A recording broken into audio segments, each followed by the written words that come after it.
तो हेलो बच्चा पार्टी, कैसे हो।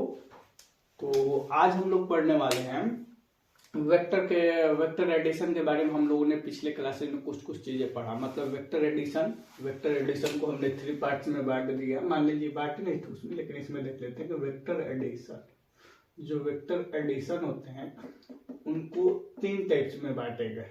3 टाइप्स यानी कि फर्स्ट पार्ट क्या हुआ, head tail method. Second part क्या हो गया, हमने इसको पढ़ रखा है ट्रायंगल लॉ के बारे में। अब थर्ड न्यू वन क्या आ जाएगा, पैरालेलोग्राम। क्या आ जाएगा, पैरालेलोग्राम। ठीक है, पैरालेलोग्राम। तो फर्स्ट पढ़ा head tail, triangle law and parallelogram. तो आइए, हमने ट्रायंगल लॉ के बारे में पढ़ा, उसमें जो जो चीजें आए, फॉर्मूला आ जाए, उनके प्रूफ भी पढ़ ली। अब पैरेललोग्राम, ये भी सेम ही चीजें होती हैं। जैसे कि मान लीजिए कि हम लोगों ने पढ़ा कि भाई एक है जो कि एक व्यक्ति जो 5 मीटर नॉर्थ चला एंड ईस्ट चला और फिर 6 मीटर नॉर्थ चला, तो ये तो बन जाएगा हेड टेल पे। बट अगर हम दे दिए 90 से घटा बढ़ा दिए, अगर 90 से इधर उधर करेंगे तो नहीं बनेगा। क्यों नहीं बनेगा, क्योंकि इसके लिए पाइथागोरस जरूरी होता है, जो कि इसमें अप्लाइड नहीं हो पाता है। अगर ज्यादा हो जाएगा तब तो उसमें क्या अप्लाई होगा, ये होगा और ये होगा। तो इसके बारे में हम लोगों ने पढ़ लिया। अब इसके बारे में आइए स्टार्ट करते हैं। ठीक है, अच्छा, ऐसा भी होता है कि भाई वेक्टर का यूज क्यों वेक्टर का एक चैप्टर भाई बना। तो वेक्टर का चैप्टर क्यों बना, मान लो आप कि आपको 5 केजी लोहा खरीदे, आप 5 केजी आयरन लिया प्लस 10 केजी आयरन लिया, तो इसका आंसर क्या हो जाएगा, 15 केजी। बट अगर हम बोल दिए कि 5 मीटर आप चले, 5 मीटर चले आप ईस्ट एंड 6 मीटर चले वेस्ट, तो इसका एडिशन क्या होगा, इसका डिस्प्लेसमेंट क्या होगा, वेक्टर एडिशन क्या होगा। तो वेक्टर का यही तो जादू है भाई, यही तो जादू है। 6 मीटर वेस्ट और ये ईस्ट, तो वेक्टर का यही जादू है कि ओरिजिन से कितना चला, तो 1 मीटर आंसर आ जाएगा। यानी कि 5 + 6 = 1। It's a magic of vector, इसीलिए वेक्टर एक चैप्टर बना दिया गया। ठीक है, तो ये हुआ। अब हम लोग आइए पैरेललोग्राम के बारे में पढ़ना शुरू करते हैं without time wasting.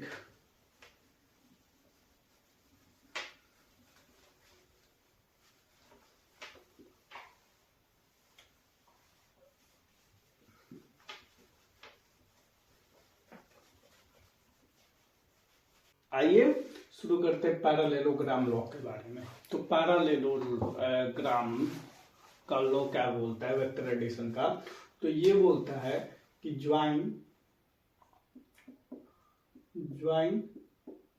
Tell to tell.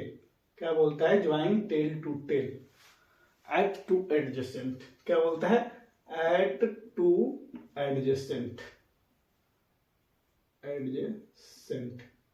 Join tails to tail at two adjacent. अच्छा, चलिए इसको देखते हैं। मान लीजिए कि एक वेक्टर दे दिए हमने आपको कि चलिए 8 मीटर ईस्ट। क्या दिए, 8 मीटर ईस्ट। ठीक है, 8 मीटर ईस्ट। और दूसरा वेक्टर क्या दे दिए कि 8 मीटर ईस्ट 60 डिग्री। क्या दे दिए, 60 डिग्री अपर। तो 8 मीटर ईस्ट 60 डिग्री अबव। ठीक है, 8 मीटर ईस्ट, लेकिन कहां पे भाई, 60 डिग्री ऊपर की ओर। ठीक है, यहां पे समझिए, यहां पे हमने यहां से क्यों नहीं जोड़ा। अगर ट्रायंगल लो रहता तो यहां से जोड़ के उसको निकाल लेते, लेकिन ट्रायंगल लो तो नहीं है, तो इसलिए बीच में कर दिया। ठीक है, और पैरेललोग्राम हो गया। तो अब हम क्या करते हैं कि एक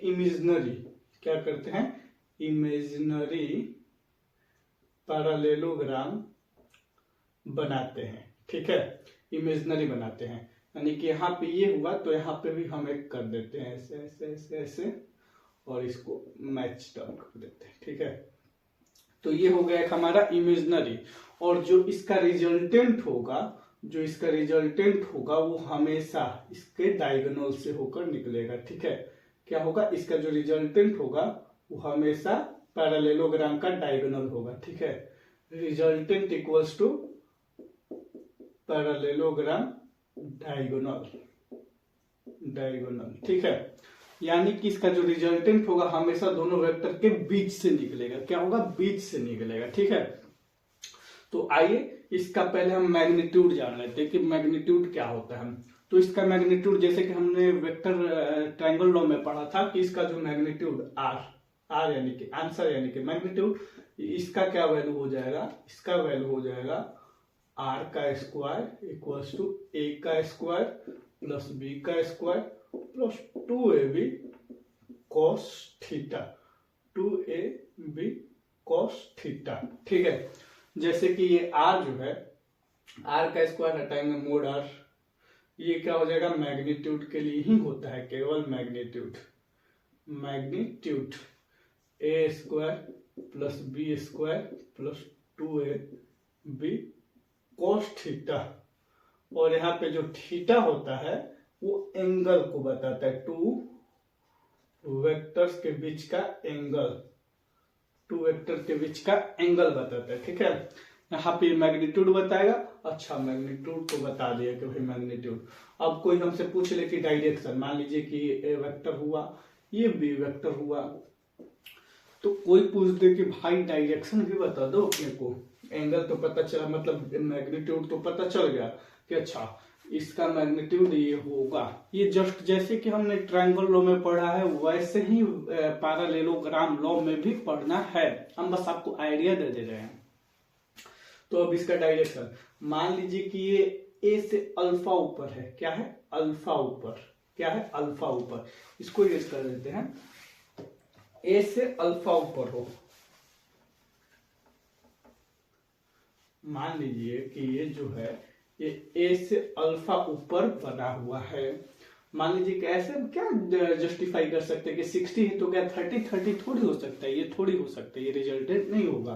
तो मान लीजिए कि ये अल्फा ऊपर है, तो इसका जो है tan अल्फा निकालेंगे। क्या निकालेंगे, tan अल्फा इक्वल्स टू